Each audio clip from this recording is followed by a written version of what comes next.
unaware his pregnant wife had just inherited the $2.8 trillion estate company he worked for. He pushed her and her elderly mother out into the snow on their anniversary to marry her boss. What she did next shocked him. Marcus Morrison's hands were still warm from the shove, as he watched his 7 months pregnant wife Rebecca collapse to her knees in the snow. Her screams of "Please Marcus," the baby cutting through the 12-degree blizzard, while his 72-year-old mother Eleanor crumpled beside her clutching her chest as her heart condition triggered. He slammed the door on their 5th anniversary, deaf to their pounding, certain his pregnant wife had been sleeping with her boss, Richard Sterling, at the $2.8 trillion estate company, where Marcus scrubbed toilets and mopped executive floors. But in Rebecca's coat pocket, soaked with snow and her tears, was the inheritance document she'd planned to surprise him with tonight. The one proving she'd just inherited the entire estate company he worked for, making her the owner of every building he'd ever cleaned, every boss who'd ever humiliated him, every dollar he'd ever begged for.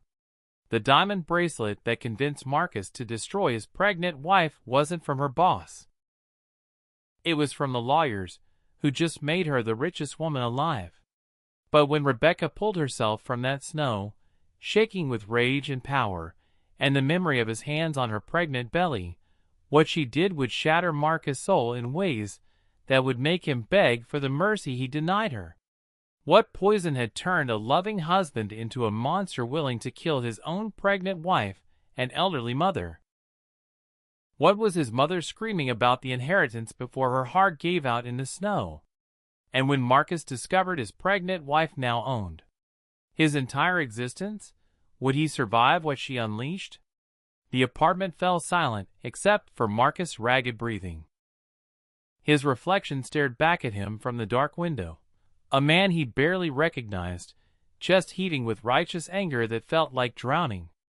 Outside, Rebecca's muffled sobs mixed with Eleanor's gasping pleas. But Marcus turned away, his jaw clenched so tight his teeth ached. On the kitchen counter sat the pot roast his mother had cooked all day, the anniversary cake with its careful icing that read, 5 years of forever, and the small wrap box Rebecca had hidden behind the flour canister, a gift he'd never opened, containing the ultrasound photos showing their daughter's face, and the handwritten note that said, "Her name is Hope, just like you gave me." Marcus didn't see any of it. He saw only the diamond bracelet glittering on the table like evidence in a trial, where he was both judge and executioner. He'd found it that morning while looking for aspirin in Rebecca's purse, his head pounding from another sleepless night of imagining her in Richard Sterling's arms. The bracelet had to cost $50,000, maybe more, and Marcus made $32,000 a year scrubbing the floors where men like Sterling walked without ever seeing men like him. 3 hours earlier, Marcus had been repairing a radiator in Sterling's corner office on the 47th floor, the one with views of Central Park that cost more in annual property taxes than Marcus would earn in his lifetime.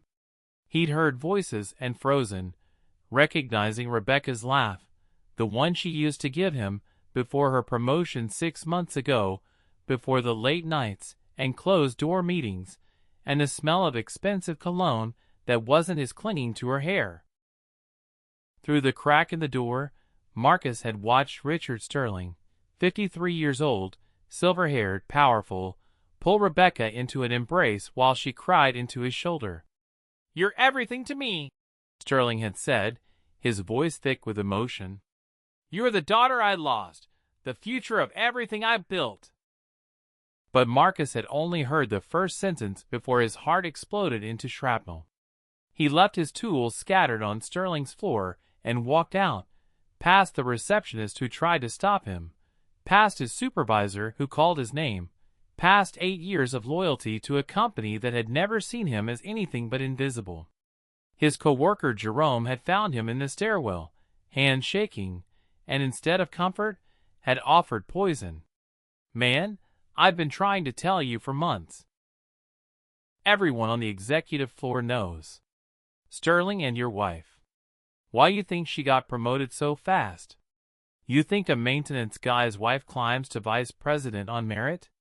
Jerome's words had felt like confirmation of every fear that had been eating Marcus alive since childhood, since watching his own father walk out the door for a woman with money, since learning that love was just a transaction, and he'd never have enough to keep anyone. Now Marcus stood in the apartment that had been their home for 5 years, surrounded by evidence of a life he believed was real. The bookshelf he'd built from reclaimed wood. The photographs of their wedding day, when Rebecca had looked at him like he'd hung the moon. The baby clothes they'd bought together, tiny socks and onesies washed and folded, and waiting for the daughter due in 8 weeks. His mother's Bible sat open on the coffee table to a passage she'd been trying to show him all evening, something about truth and deception and the danger of pride. But Marcus had been too consumed by rage to listen. Ella Laner had known something. He'd seen it in her face when he confronted Rebecca, a flash of panic and desperate urgency that looked like guilt. His own mother siding with the wife who betrayed him. The pounding on the door had stopped. Marcus pressed his ear against the wood and heard nothing but wind. Good. Let them go to Sterling's penthouse. Let Rebecca have her rich boss, and her expensive jewelry, and her corner office life. Marcus would file for divorce tomorrow. Would make sure everyone knew what she'd done. Would take whatever he could in a settlement because if she could cheat, he could at least walk away with something. His phone buzzed, a text from his supervisor. You left your tools in Mr. Sterling's office. Very unprofessional. See me first thing tomorrow. Marcus almost laughed. Unprofessional. They had no idea what unprofessional looked like. Wait until he told them about their vice president sleeping with the CEO. Wait until he exposed the whole corrupt system. He didn't know that at that exact moment, Rebecca had managed to pull his mother up from the snow. Both of them now stumbling through the blizzard toward the building's lobby, where the night doorman was calling 911. He didn't know that Ella Laner's lips had turned blue, that her words were slurring, that she kept trying to say Jonathan Cole and inheritance, but the wind ripped the words away. He didn't know that Rebecca's water had broken, warm fluid mixing with freezing snow, or that she was leaving a trail of blood on the white ground as she dragged herself and his mother forward, her vision blurring, her daughter's movements inside her becoming frantic and wrong. Marcus knew none of this because he was staring at the diamond bracelet, picking it up with shaking hands, examining the tiny engraving inside that he hadn't noticed before. It read, "To Rebecca Cole Morrison from Chen and Associates Estate Attorneys. Welcome to your inheritance." The words made no sense. Rebecca's maiden name was Parker, not Cole. And why would estate attorneys give her a bracelet? Marcus turned it over looking for some explanation, and found a business card tucked into the jewelry box he'd been too angry to examine properly. Michael Chun, Senior Partner Chen and Associates RE, estate of Jonathan Cole, deceased. Initial consultation completed. Full transfer of assets pending signature. Total estate value $2.8 trillion USD. Congratulations, Miss Morrison. Your father's legacy is now yours. The card slipped from Marcus' fingers. The world tilted sideways. Outside, sirens began to wail, growing closer, and Marcus moved to the window on legs that didn't feel like his own. Down below, in the yellow glow of the building's entrance lights, he saw a cluster of people, paramedics, the doorman, and 2 figures on stretchers being loaded into ambulances. One of them visibly pregnant, the other elderly and terrifyingly still. Marcus' phone exploded with notifications. A company-wide email from Sterling Global Properties Board of Directors, timestamped 11:47 p.m. It is with great emotion that we announce the passing of Jonathan Cole, founder of Cole Enterprises, parent company of Sterling Global Properties. We have also learned that Mr. Cole's previously unknown daughter, our own Vice President, Rebecca Morrison, has inherited his entire estate, making her the new owner of Cole Enterprises and all subsidiary companies. Effective immediately, Ms. Morrison is now the majority shareholder and acting CEO. All staff should direct questions to the transition team. We ask for privacy for Ms. Morrison during this difficult time as she grieves her father and assumes this unexpected responsibility. Marcus read it 3 times, then 4. His brain couldn't process the words. Rebecca inherited $2.8 trillion as owner. The phone slipped from his hand, clattering on the floor, still buzzing with incoming messages from coworkers, from his supervisor, from Jerome, whose text read, Dude, did you see?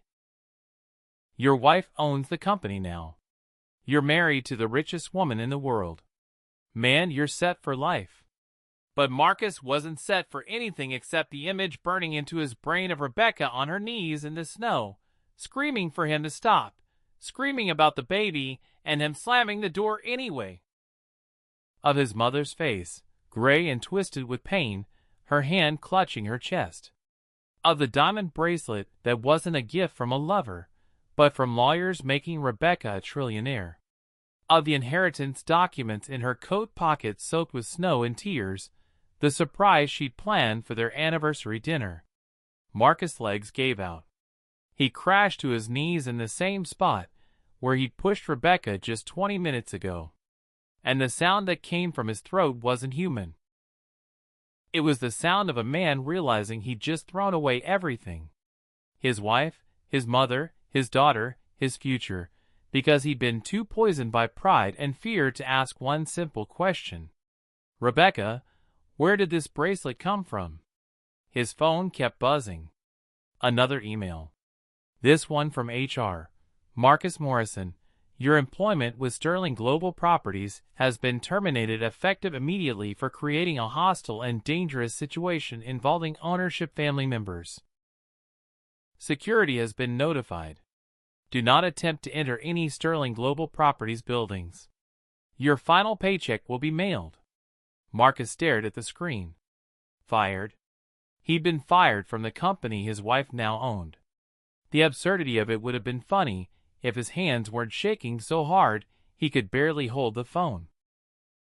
If he couldn't hear the echo of Rebecca's screams, if the last image of his mother's face wasn't scared into his mind, the way she'd looked at him with disappointment, so profound it had aged her another decade in seconds.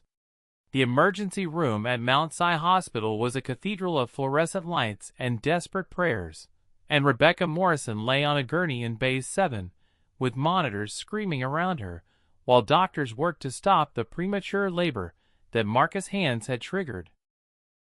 Her body was still shaking from the cold. Ice crystals melting in her hair. Her hospital gown soaked through with snow melt and blood and amniotic fluid that shouldn't be leaking yet. Not for 8 more weeks. Not until her daughter was ready. But Hope wasn't ready.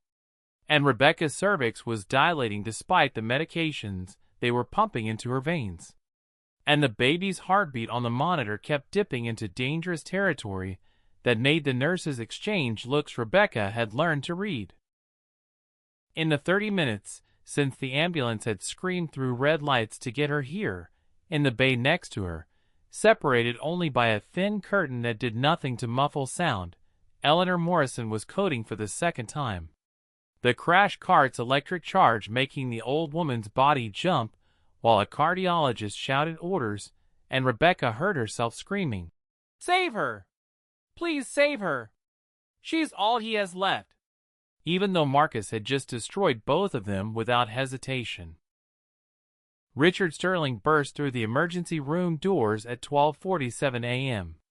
His silver hair wild from the blizzard, his cashmere coat covered in snow, and the look on his face when he saw Rebecca was every father's nightmare made real. He'd been in his penthouse working on quarterly reports when the doorman had called, frantic, saying Mrs. Morrison and an elderly woman had collapsed in the lobby, saying there was blood in the snow, saying the husband had thrown them out and the night shift had it all on camera. Richard had run 15 blocks through the storm because his driver couldn't navigate the unplowed streets fast enough. His heart pounding with the same terror he'd felt 5 years ago when his own daughter had died. When he'd been too late to say goodbye, too late to protect her from the drunk driver who'd stolen her future. He'd promised himself never again, would never fail another young woman who needed him. And that's what Rebecca had become in the 18 months since he'd started mentoring her. The daughter he'd lost. The second chance he didn't deserve. Now she was broken on a hospital bed because he hadn't protected her from a jealous husband's rage, because he'd been too careful about keeping his sexuality private. Too afraid of how it would look if anyone knew how much he cared about his young protege. "I'm here, sweetheart. I'm here," Richard whispered, taking Rebecca's hand while the doctor worked between her legs, checking dilation that was progressing too fast despite everything they were trying. Rebecca's eyes found his, and the grief there was bottomless. "He thought we were sleeping together," she said through chattering teeth. "He found the bracelet from the lawyers, and he thought, Richard, he pushed me. He pushed his mother. She's dying. And he pushed us into the snow. And I can't lose hope. I can't lose his baby. Even after what he did, I can't." Her words dissolved into sobs that made the monitors spike, and the doctor bark orders about emotional regulation and stress hormones. But Richard held her hand tighter and let her cry because he understood that some grief was too big for medical protocols. Behind the curtain, Eleanor's monitor flatlined again. And this time, the silence afterward stretched longer than before. And Rebecca heard the cardiologist say, "Call it," and the nurse say, "Time of death, 12:52 a.m. And Rebecca screamed so loud that security came running, thinking someone was being murdered, not understanding that someone was, that the gentle old woman who'd baked anniversary cakes and prayed for her son's marriage had just been killed by her own child's cruelty. Marcus arrived at the hospital at 1:15 a.m. having run 12 blocks through the blizzard after the ambulances, his lungs burning from cold air and panic. His mind still trying to process the impossible truth that his wife owned everything, and he'd just destroyed it all. But when he burst through the emergency room doors, wilted and desperate, hospital security was waiting because Richard Sterling had made calls, had used the power that came with being CEO of a subsidiary company owned by the woman bleeding in Bay 7, had ensured that the man who'd nearly killed that woman wouldn't get within 100 feet of her. 2 guards grabbed Marcus' arms while he fought, screaming Rebecca's name, screaming that he was her husband, that he had rights, that this was all a misunderstanding. He couldn't see past the security desk to where Rebecca lay. Couldn't know that she could hear his voice, and was curling into herself like his words were blows. Couldn't see Richard standing like a sentinel between the waiting room and the treatment area, his face carved from stone and grief. "Your mother died 17 minutes ago," Richard said, his voice carrying across the emergency room with devastating clarity. "Heart attack triggered by exposure and stress, and your wife is in premature labor because you pushed a 7-month pregnant woman into a blizzard.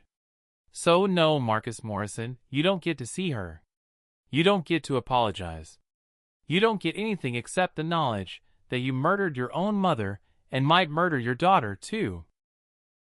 All because you were too insecure to ask your wife one honest question." The security guards were dragging Marcus backwards now, his legs giving out, his screams turning into something animal and broken. But Richard wasn't finished. "She was going to tell you tonight," he said. And every person in that emergency room was listening now. Nurses and doctors and other patients' families bearing witness to a tragedy unfolding in real time. About the inheritance, about her father, about quitting her job to focus on your family. She'd planned the whole evening. She was going to make you a billionaire by breakfast, Marcus. But you chose pride over trust. And now your mother is dead. And your daughter might die too. And your wife owns the company that just fired you. owns the building you'll be evicted from, owns every single thing you ever thought made you a man. Richard's voice cracked on the last word. And the worst part, she still loves you. Even now, after everything, she's in there crying for you while fighting to save your child. So you tell me, Marcus Morrison, was your jealousy worth it? Was your pride worth murdering your own mother and destroying the only woman who ever saw you as enough? The guards hauled Marcus out into the snow, and the last thing he saw before the emergency room doors closed was Richard Sterling turning his back, walking away toward the woman Marcus had sworn to love and protect. The woman who now owned Marcus' entire existence and had every right to destroy him, but was instead fighting to save the daughter they'd made together. Marcus collapsed on the sidewalk outside, the blizzard burying him in white. And he understood with perfect clarity that this was his grave. Not physical death, but something worse. The death of everything he'd been and everything he'd ever have. All because he'd let poison whisper in his ear instead of trusting the woman who'd loved him when he did nothing at all. Rebecca Morrison gave birth to Hope Eleanor Morrison at 3:47 a.m. in an operating room that smelled like disinfectant and desperation.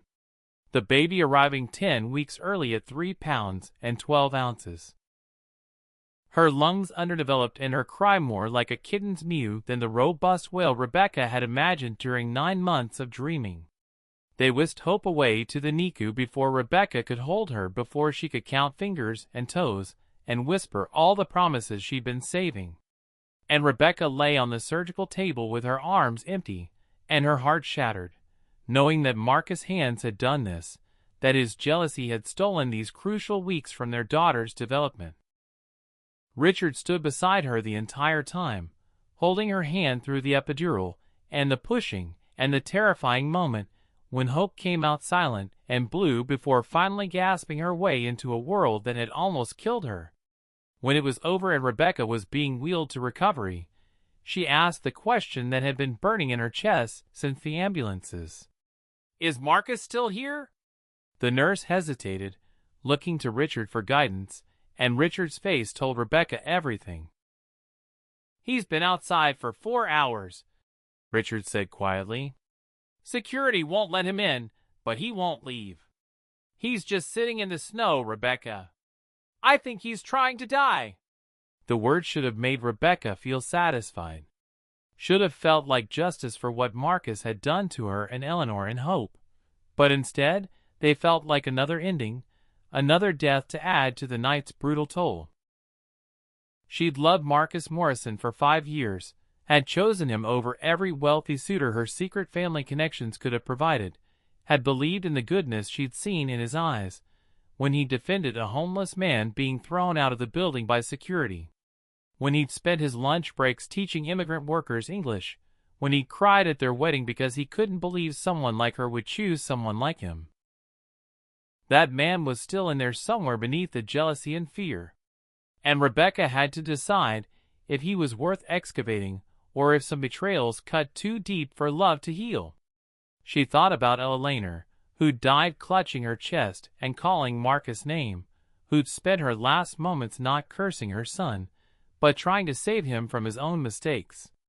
She thought about Hope, fighting for every breath in an incubator because her father's hands had pushed her into the world too soon. And she thought about the $2.8 trillion inheritance sitting in accounts she'd never asked for.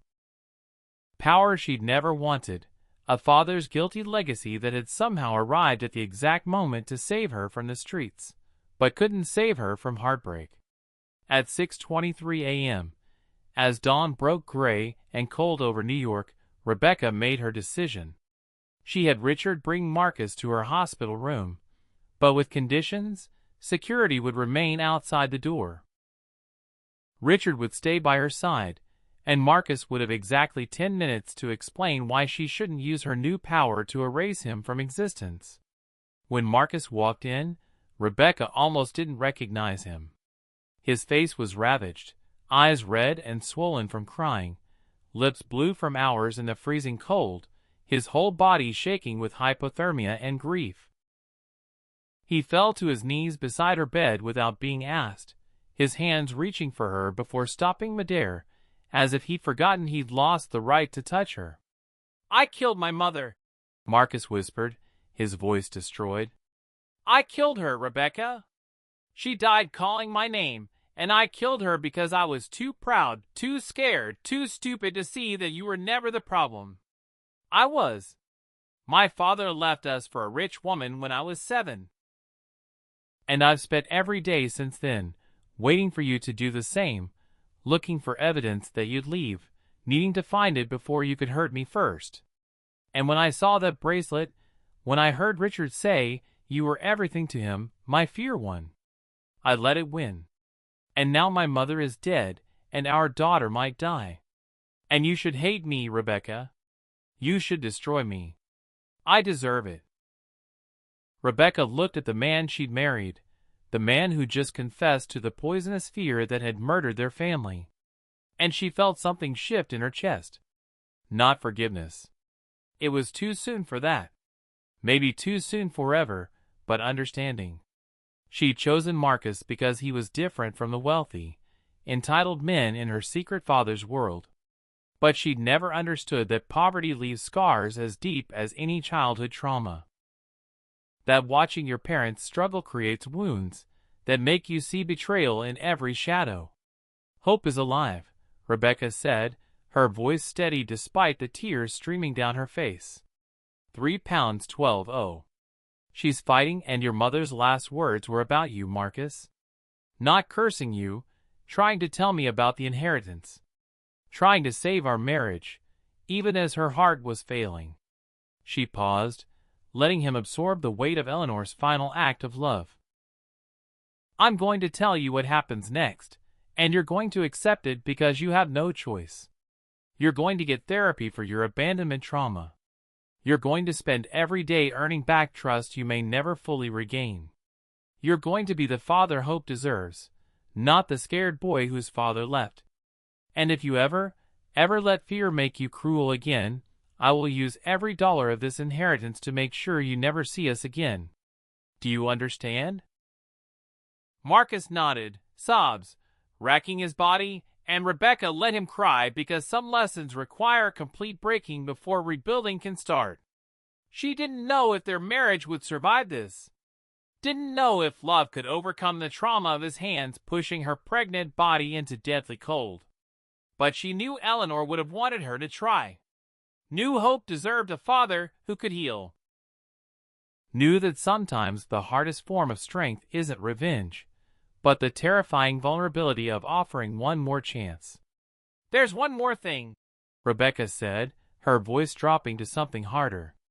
"Jerome Martinez, your co-worker who's been feeding your jealousy for 6 months. I had Richard pull his employee file. He's been stealing from the company and blamed it on other maintenance staff. He wanted you paranoid and distracted so you wouldn't notice him. He helped destroy our family for his own gain, Marcus. What should I do with him?" Marcus looked up, understanding, dawning that his wife now had the power to exact justice for all of them. And the answer he gave would tell Rebecca everything about whether he'd learned anything from this nightmare. His response would determine not just Jerome's fate, but whether Marcus Morrison could evolve from the man who'd pushed his pregnant wife into the snow into someone worthy of the second chance she was offering. Outside, dawn was breaking over a city buried in snow. And in the Nika 3 floors up, Hope Eleanor Morrison fought for each breath, her tiny chest rising and falling. With determination she'd inherited from a mother who'd survived the unsurvivable, and a father who'd just been given the chance to become the man he should have been all along. Whether he'd take it remained the question that would haunt them all. "So tell me, where are you watching this from, and what time is it in your world? Drop your location and the time in the comments below because I want to know where this story found you. And if you made it this far, if Rebecca and Marcus and Hope's story touched something in you, hit that notification bell right now so you never miss what happens next. Because trust me, this is only the beginning of a journey that will break you and rebuild you in ways you never saw coming. Turn on all notifications. This story isn't over. Not by a long shot.